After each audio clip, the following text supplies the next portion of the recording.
क्या स्थिति यमुना की बनाकर रखी है दिल्ली की भाजपा सरकार, जो कहती थी कि स्वच्छ यमुना स्वस्थ दिल्ली। रेखा सरकार क्या कह रही थी? वोट लेने से पहले तो यही कहा था ना कि हम यमुना साफ कराएंगे, बड़े बड़े वादे किए थे। वोट लेने के बाद कहाँ है रेखा गुप्ता? आज परवेश वर्मा जी आकर यहाँ पर नाप कर नहीं दिखा रहे हैं कि यमुना का पानी भारतीय जनता पार्टी की सरकार में किस तरीके का है। बीजेपी सिर्फ रीलबाजी ही करती है। आप कहीं भी देखो, वो खड़े हो जाते हैं, चेहरा चमकाते हैं, रीलबाजी करते हैं, फिर चले जाते हैं। इतनी स्मेल आ रही है इस यमुना से, तो मुझे ये तो कहना बिल्कुल ही वो गलत होगा कि ये यमुना नदी है, ये यमुना नाला लग रहा है। मेरे पीछे जो ये आपको दिख रहा होगा नाले जैसा, ये दिल्ली की जीवन रेखा कही जाने वाली यमुना नदी है। आज मैं इस यमुना नदी की सच्चाई बताऊंगा।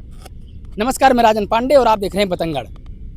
अभी 3 दिन पहले दिल्ली की मुख्यमंत्री रेखा गुप्ता और उनके साथ पूरे कैबिनेट मंत्री, दिल्ली के सांसद, दिल्ली के विधायक और बीजेपी के पदाधिकारी, सभी लोग आकर पूरे दिल्ली में 28 घाटों पर यमुना नदी की सफाई किए थे। अब सफाई क्या हुई थी उसकी मैं हकीकत बताऊंगा आपको, लेकिन पहले मैं यमुना नदी की हकीकत बता रहा हूँ। ये सोचिए, ये आज यमुना नदी अपने अस्तित्व के लिए लड़ रही है।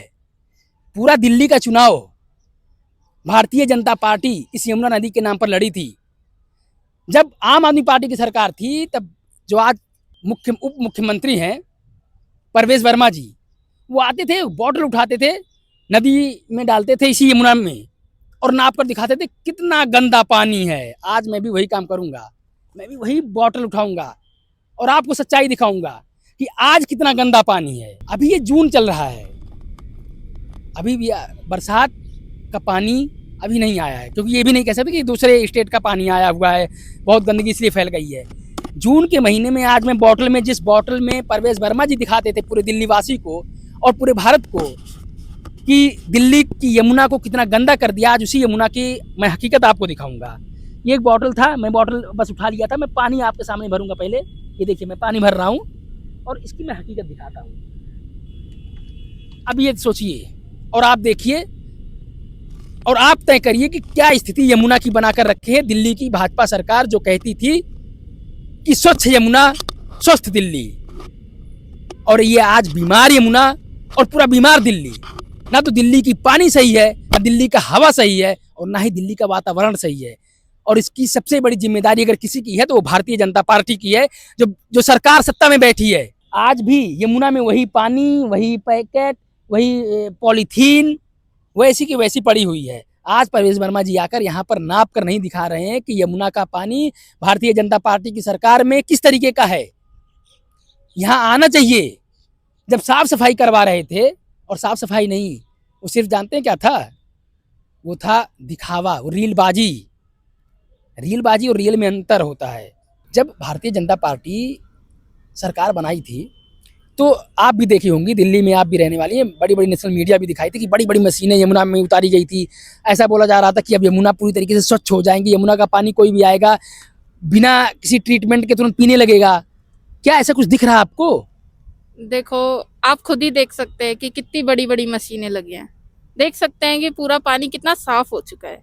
तो ये सवाल तो पूछना ही बिल्कुल बेकार है। और उस टाइम उन्होंने सिर्फ रीलबाजी की है। वो सिर्फ मतलब बीजेपी सिर्फ रीलबाजी ही करती है। आप कहीं भी देखो, वो खड़े हो जाते हैं, चेहरा चमकाते हैं, रीलबाजी करते हैं, फिर चले जाते हैं और दूसरों पे आरोप लगाते हैं। बीजेपी तो कहती है कि अरविंद केजरीवाल रीलबाजी करते हैं। आप उल्टा तो नहीं बोल रही हैं? नहीं, मैं बिल्कुल उल्टा नहीं बोल रही। 2 दिन पहले आपने खबर देखी होगी कि रेखा गुप्ता आई थी, तो क्यों नहीं चमक रही यमुना? चमकनी चाहिए थी ना, अगर वो रीलबाजी नहीं करती हैं। रीलों पे चमक जाती हैं, दिल्ली को चमका नहीं पाती हैं। यही उनका सीन है बस। इतनी स्मेल आ रही है इस यमुना से, तो मुझे ये तो कहना बिल्कुल ही वो गलत होगा कि ये यमुना नदी है, ये यमुना नाला लग रहा है। यहाँ पे आप 1 मिनट बिना मास्क के नहीं खड़े हो सकते। मैं आई थी, मैंने यहाँ पे स्कार्फ बांधा क्योंकि मुझे प्रॉब्लम हो रही है यहाँ खड़े होने में। पहले बीजेपी थी तो आम आदमी पार्टी पे आरोप लगाती रहती थी कि आप कुछ नहीं कर रहे हो यमुना के लिए, पर अरविंद केजरीवाल ने काम बहुत अच्छा किया था। उस टाइम पे ऐसा तो नहीं था कि झुग्गियों को उखाड़ा जा रहा हो और लोगों को घर से बेघर किया जा रहा हो। इस वक्त आप देख सकते हैं कितनी महंगाई हो चुकी है। और ऐसा अरविंद केजरीवाल के टाइम पे नहीं था, उस टाइम इतनी महंगाई नहीं थी। अब आप सिलेंडर लेने जाओ तो आपको पता चलेगा कि सिलेंडर 3-4 हज़ार का बिक रहा है। हाँ, मोदी जी तो कह रहे हैं सिलेंडर सबको इजीली मिल रहा है। रेखा गुप्ता कह रही सिलेंडर की कालाबाजारी कोई नहीं कर पा रहा है, हमारी सरकार मुस्तैद है, प्रशासन मुस्तैद है। कहाँ आप पड़ी हैं? देखो, मैं भी स्टूडेंट हूँ, मैं अपना रूम लेके रहती हूँ पास ही में, तो मुझे खुद ब्लैक में सिलेंडर 5,000 का मिला है। मानेंगे आप? 5,000 का सिलेंडर एक स्टूडेंट के लिए। क्या मैं अफोर्ड कर सकती हूँ? हर महीने मेरा मतलब जब भी खत्म होगा 5,000 लेके, तो ये तो महंगाई है। अरविंद केजरीवाल के टाइम पे ऐसा था ही नहीं। ये एक यमुना नदी नहीं है, ये एक यमुना नाला है। और कुछ सालों में, आप 4-5 सालों में आप देखेंगे ना, तो ये यमुना नदी और ये यमुना नाला जो मैं बोल रही हूँ, ये कन्वर्ट हो जाएगा नालियों में, छोटी छोटी नालियों में। ये यहाँ पर इतनी गंदगी आप देख सकते हैं। वहां तक पानी रहता था एक टाइम पर, यहाँ सब में पानी रहता था। अब देखो सूख रही है, गंदगी देखो। पहले तो आपका मुद्दा क्या है? गंदगी है ना। रेखा सरकार क्या कह रही थी? वोट लेने से पहले तो यही कहा था ना कि हम यमुना साफ कराएंगे, बड़े बड़े वादे किए थे। वोट लेने के बाद कहाँ है रेखा गुप्ता? देखिए, ये सच्चाई है, मैं नहीं कुछ बोल रहा हूँ ना, मैं सिर्फ, ये स्टूडेंट हैं, ये लोग टहल रहे थे, मैंने सोचा कि इन लोगों से पूछूं कि क्या वास्तव में यमुना की हकीकत जो बड़ी बड़ी टीवी पर दिखाया जा रहा है वो कैसा है, इसलिए मैं यहाँ पर आया हूँ। और जो इस लड़की ने बोला है कि यमुना कुछ दिन में नाला नहीं, नाली तब्दील हो जाएगी, और वो सच्चाई है, वो दिख रहा है। जब अगर यही हालत रही, जो नदी पूरे वहाँ से लेकर के यहाँ तक बहती थी, आज इतने छोटे में सिकड़ गई है, तो ये आने वाले सालों में हो सकता है कि इसका अस्तित्व खत्म हो जाए। अरे अभी तो छठ पूजा आएगी, पिछली बार भी छठ पूजा हुई थी, आपने रिपोर्टिंग की होगी, पूरे में सफाई होगी। यहाँ पर पूरा अच्छे से डेकोरम रहा होगा, बहुत अच्छे से डेकोरेट किया, एकदम बड़ी बड़ी मशीनें भी लगी रही थी कि सफाई हो रही है, यमुना की सफाई हो रही है। सभी पत्रकार ने, उन्होंने, अंजना ओम कश्यप ने, सब ने लिया था उनका अलग अलग घाट पे जाके और बाइट ली उनकी। लेकिन क्या रेखा गुप्ता ने छठ पूजा के बाद क्या है? ये हाल है।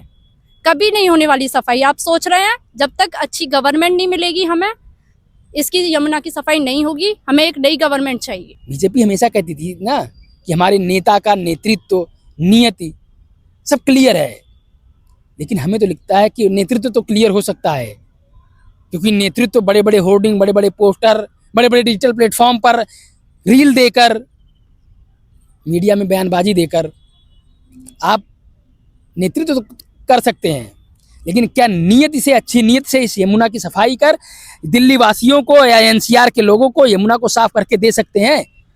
पूरे दिल्ली वासियों को शुद्ध पानी दे सकते हैं? ये मेरा प्रश्न रहेगा आप लोगों से, और मेरा प्रश्न रहेगा उन नेताओं से जो आकर 2 दिन पहले, 3 दिन पहले इस पूरे यमुना घाट को साफ करके गए थे, और सिर्फ साफ करके जो दिखावा के नाम पर सफाई किए थे, उसका जीता जागता उदाहरण ये है कि आज भी यमुना उसी कचड़े में, उसी नाले में, उसी गंदगी में अपने अस्तित्व के लिए लड़ रही है। आंटी जी, ये बताइए कि अभी 2-3 दिन पहले मुख्यमंत्री साहिबा जो दिल्ली की हैं, वो आई थी यमुना पर साफ करने के लिए, अपने पूरे कैबिनेट मंत्री को लेकर के, विधायक सांसद सभी को लेकर के, लेकिन क्या कुछ लग रहा हकीकत में कुछ साफ सफाई है? कुछ भी नहीं लग रहा, ऐसे गंद पड़ा हुआ है। अब ये देखिए, ये है सफाई, ये आप देखते जाइए, मैं सफाई सिर्फ दिखा रहा हूँ कि यमुना को कितना अच्छा बना दिए। अरे यमुना के नाम पर चुनाव लड़ने वाले, कम से कम यमुना माता को तो स्वच्छ कर दो। अगर इनका अभिशाप लगा तो आप धरातल पे नहीं, रसातल पे चले जाएंगे।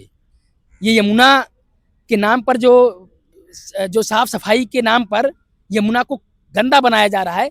और सबसे बड़ी कमी जानते हैं क्या है? मैं पहले बोला था कि कॉलर पकड़ा जाता है झुग्गी झोपड़ी वालों का, लेकिन कॉलर नहीं पकड़ा जाता उन इंडस्ट्री के मालिक का, जिनका लाखों क्यूसेक पानी ऐसी यमुना में गिरता रहता है रोज। उनका कॉलर कोई नहीं पकड़ता। बड़ी बड़ी कंपनी, बड़ी बड़ी इंडस्ट्री, ओखला से लेकर के वजीराबाद तक सब लगी पड़ी है, उनकी कॉलर नहीं पकड़ा जाता। यहाँ पर ट्रीट प्लांट की व्यवस्था नहीं की जाती।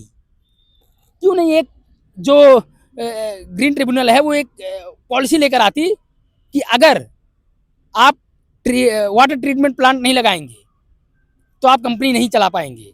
ये क्यों नहीं पॉलिसी लेकर आती? इसलिए नहीं लेकर आती कि आपको पता है कि पैसा वहीं से आएगा।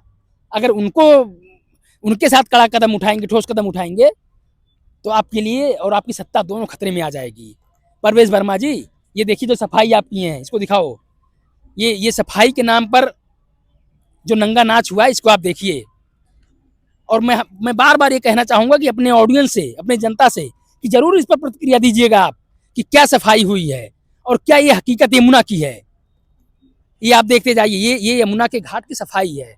अरे महाराज, 2 महीने बाद यही यमुना पर औरतें आकर छठ मनाएंगी, पूजा करेंगी। आंख खोलो महाराज, आंख। आप पर बहुत लोग बड़े संवेदना के साथ आपको सरकार मिलाए थे, बहुत कुछ सोचे थे। 27 साल बाद आपका वनवास खत्म हुआ था, लेकिन आज दिल्ली का वनवास शुरू हो गया है। ऐसा लग रहा है, ऐसा प्रतीत हो रहा है, ऐसा लोगों की बातों से सुनने में आ रहा है।